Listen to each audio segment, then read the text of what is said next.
Hello friends, నేను మీ JD. Welcome to Bigg Boss updates. బిగ్ బాస్లో గ్రూప్ గేమ్స్ బజ్ నడుస్తూ ఉంది నిన్నటి నుంచి. వచ్చిన వారిలో mostly Kannada batch group game ఆడుతుందనే నామినేట్ చేస్తూ ఉన్నారు. సేఫ్ గేమ్ అని నామినేట్ చేస్తూ ఉన్నారు. జనాల్లో కూడా మెల్లిగా ఇది కన్నడ వాళ్ళు గ్రూప్ గేమ్ ఆడుతున్నారని చెప్పేసి మెసేజ్ అయితే వెళ్ళిపోయింది. ఎందుకంటే చాలామందికి తెలుసు, కొంతమంది బాగా నమ్ముతూ ఉంటారు, లేదు వాళ్ళు అలాగే ఆడతారని చెప్పేసి. సో వాళ్ళలో కూడా కదలిక చేయగలిగింది నిన్నటి నుంచి జరుగుతున్న నామినేషన్స్ అండ్ ఈ రోజు వచ్చిన promo. 79th day first promo వచ్చింది. ఆదిత్య ఓం కూడా అదే విషయాన్ని చెప్పాడు.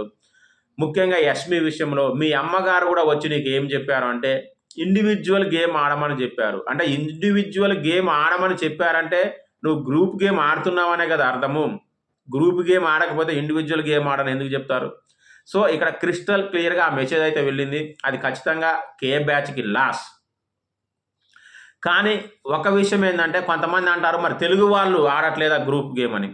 తెలుగు వాళ్ళు కానీ కన్నడ వాళ్ళు కానీ ఎవరైనా గ్రూప్ గేములు ఆడటం కాదు, అది ఎంత కసిగా, ఎంత బాండింగ్గా, ఎంత ఎక్కువ పర్సంటేజ్ ఆడుతున్నారు అనేది చాలా ఇంపార్టెంట్.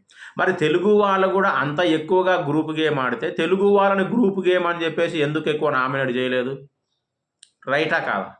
సో ఎక్కువగా పడ్డది ఎవరికి? కన్నడ వాళ్ళకి. కాబట్టి వాళ్ళు 100% ఒకటిగా ఆడుతున్నారు. ముందే ఫిక్స్ అయ్యి ఆడుతున్నారు అని కూడా బిగ్ బాస్కు రాకముందే మీరు ఒక గ్రూప్గా ఆడాలని ఫిక్స్ అయ్యి వచ్చారని ఆదిత్యం చాలా క్లియర్గా చెప్పడం జరిగింది.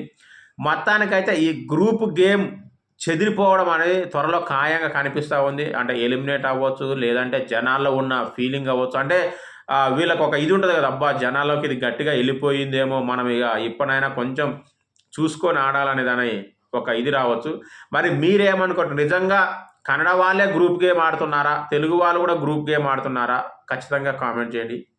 బాయ్.